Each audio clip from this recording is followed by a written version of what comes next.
all chasing for more freedom, and I mean every living being, big or small, is constantly looking to escape. Humanity has come a long way with the amount of freedom and rights that people have. A couple of years ago, slavery was the norm, and people were divided by the colour of their skin. Gender equality has come a long way as well, because it wasn't so long ago that women were restricted to being only mothers. So many famous male and female activists have fought for freedom for all human beings and are now being looked up to as heroes.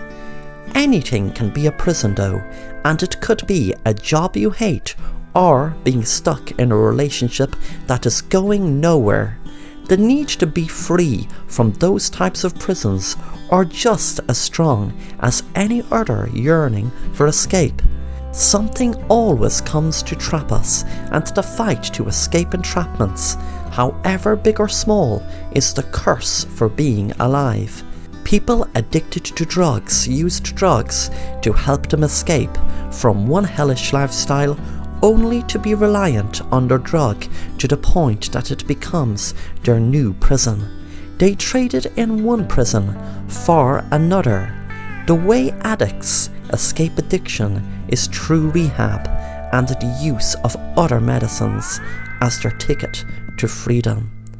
The need to get out of things is in all of us, but with so many rights protecting us and the freedom to love, travel and choose whatever takes our fancy, I must ask the question as to why people are so miserable, considering everything that we have and the privileges our era has given us. Unlike in past eras, we sappy group of people living in the best of times, depression is prevalent throughout the globe, and suicide is common, even though anyone from the past would think we are living in the golden age of human civilization. I always used to think that maybe we are all ungrateful, but then opinions always change. Like the seasons throughout the year, my daughter was looking for freedom, and she has always been depressed.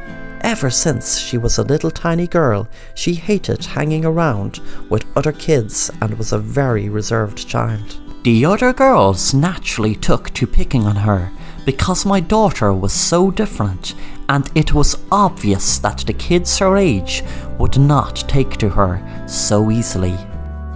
I have had to change her school multiple times now. Now I have found a school where she can be herself. It's strange how children bully each other, as if they do not realise that what they say and do to each other has real effects on the other human.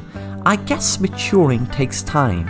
I tried to show my daughter the different types of hobbies she could get into, but she just doesn't seem to like anything, and everything just depresses her.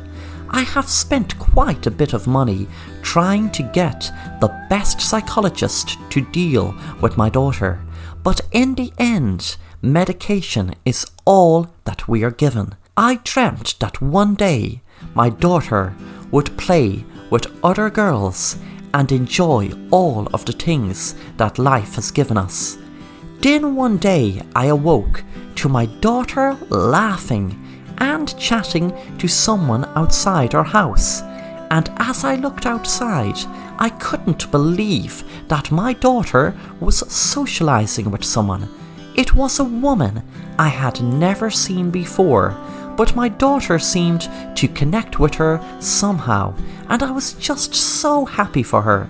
When I tried to introduce myself to the woman talking with my daughter, she just simply walked away. My daughter had a smile on her face, like she felt relieved, and I asked her about the woman she was talking to, but my daughter just smiled and said, "Just a generous woman." Just like that, I started seeing my daughter hanging about with this woman. I didn't try and intervene, because for the first time my daughter looked so comfortable in her own skin, At the same time, an adult woman hanging around my daughter of high school age did always concern me. My daughter was smiling though, and I guess I had intentions of inviting this woman over to my house to try to get to know her. I mean, I have tried many specialists to get through to my daughter, and I wanted to know how she did it. My wife was a little jealous and felt like she was a failure because she couldn't connect with her daughter. When my daughter went to school, she didn't want a lift. I received a knock on the door. There were two smartly dressed guys who were from the British Secret Services, and they had something serious to tell me. They showed pictures of the woman who my daughter had taken a liking to, and told me that this woman had died in World War II. They showed us her documents and everything about her life and where she was buried, and the obvious questions were asked, but the answers were not simple to understand. It's not the dead or anything supernatural, the first guy told me. Do you believe in aliens? The other one asked. Aliens? I replied. We are not so sure how they came to our planet, but these aliens travel and feed off freedom. Our race is freer than ever before, and so these aliens can travel and feed so more than they could before, the first guy told me. They use dead people as well to move around, as dead people are considered by them to be free, the second guy told me. I couldn't believe any of this, and I told them to go away, even when they showed me proof that they did truly work in the National Secret Service. I couldn't take any more of it. They gave me their card, and I was told to call them if anything started to escalate. As soon as my daughter came home, I banned her from ever seeing that strange woman ever again. My daughter started to cry and moan that it wasn't fair and that she really liked the woman. When I followed her into her bedroom crying and wailing, we were both in shock when that strange woman was suddenly in her room. My daughter screamed in terror, and I was just trying to catch my breath out of sheer shock that the woman who my daughter knew now looked like a hideous creature. The woman held out her arm towards my daughter, and even though she was talking softly, it echoed throughout the house. Do you want to be free from all of this, Julia? Come with us, and we will give you the ultimate freedom, the woman told my daughter. I then noticed that my daughter seemed to be in some kind of trance. Her smile was weak, and I grabbed hold of her to stop her from moving into the creature's arms. All my daughter could say was, I want to be free from all of this and everything else. Then, by some miracle, the two guys from the Secret Services had been keeping an eye on our family, and they rushed into my house. As they entered the room, all three of us dragged my daughter from her bedroom. I locked my daughter's bedroom with the thing still trapped inside. As I did this, my daughter was in the living room. She was back to being shocked and scared. I finally believed the two Secret Service guys, and they explained more to me about the odd aliens from outer space. They said to me, these aliens don't just travel and feed off freedom, but they are made of it. This also answered my question as to why depression and suicide is so prevalent in the golden era of having such high levels of freedom and rights. Depression is just one of the effects caused by the aliens who chase after freedom and make us kill ourselves, because they cause so much emotional and psychological pain that their victim only wants to be free from it all. I wanted to take my daughter to the hospital, but the two Secret Service guys told me that the hospital wouldn't help. They warned me that there is only one thing that I could do. They told me that because the aliens feed off of freedom and can't travel through freedom, I had to start reducing my daughter's freedoms. They explained that even some of her rights as a human being would have to be limited. That way, it would be hard for the aliens to get to her. The two Secret Service guys spoke to their manager. As they explained this to me, they started to shuffle some paperwork and explain to me that my daughter had to start doing hard labour for no money. She would be prevented from going out or eating something when she felt like it. I went along with it because all I wanted was for my daughter to be safe. My wife was utterly distraught about the whole thing, and she couldn't stop thinking about my daughter's future. She was concerned about what my daughter could do if her rights and freedoms are limited. We were told that some people do survive, but some don't. We were warned that the aliens are always trying to find ways to get to their victim. I had to take my daughter out of school and make her sleep down in the cellar and lock the cellar door. All of this made it look like our daughter was a slave. However, it did work, as the woman in her bedroom had disappeared.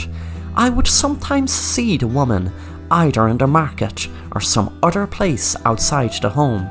Either way, she was far away from my family. At a later date, I had to force my daughter to go to work in a meat factory, where the owner was working for the Secret Services. The department in charge of the meat factory is a special secret government service department which deals with aliens and other creatures alike.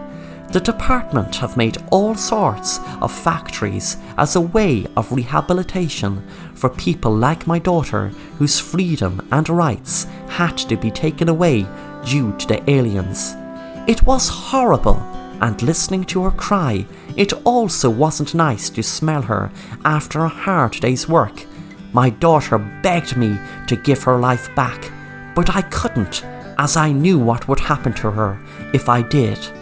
All of my daughter's basic rights and freedom now taken away, but she was safe for a while, which only lasted for a couple of months. One day I heard my daughter screaming down in the cellar. As I rushed down, I saw that my daughter was in front of that woman again, and she was trying to tempt my daughter into taking freedom. I saw my daughter going back into a trance again, and her smile was so weak and feeble I felt like she was drugged or something.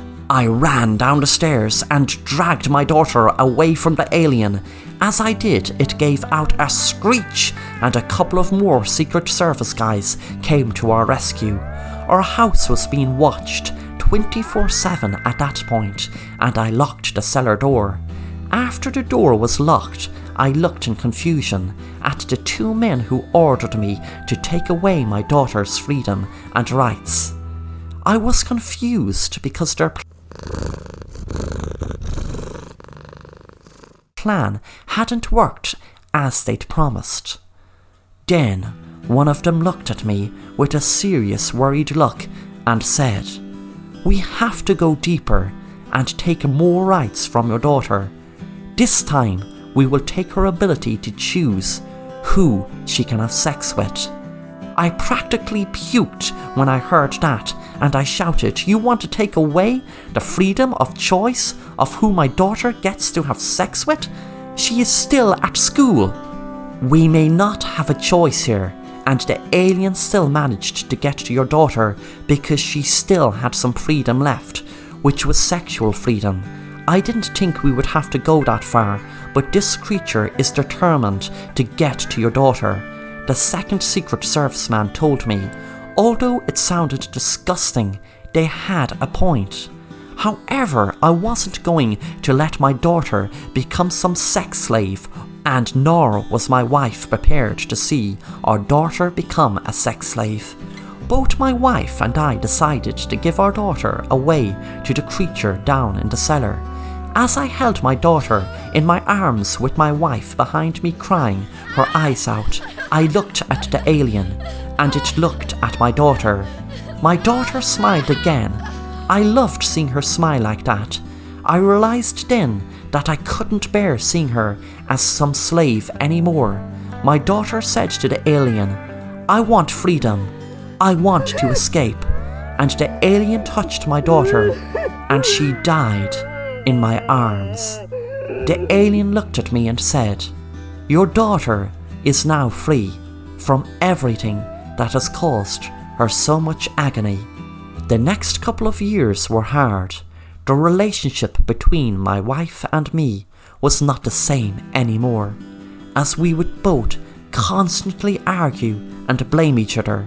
It was not until recently we both saw our daughter again. We would see her in random places, which brought hope to us both. And one day she appeared in our house, and my wife and I were overjoyed. Our daughter was now offering me and my wife freedom. She is offering us freedom from the pain that life can give to parents whose child has died. Both of us know what we want. My wife was the willing participant, and now I have to try and to protect her from the same fate my daughter had experienced.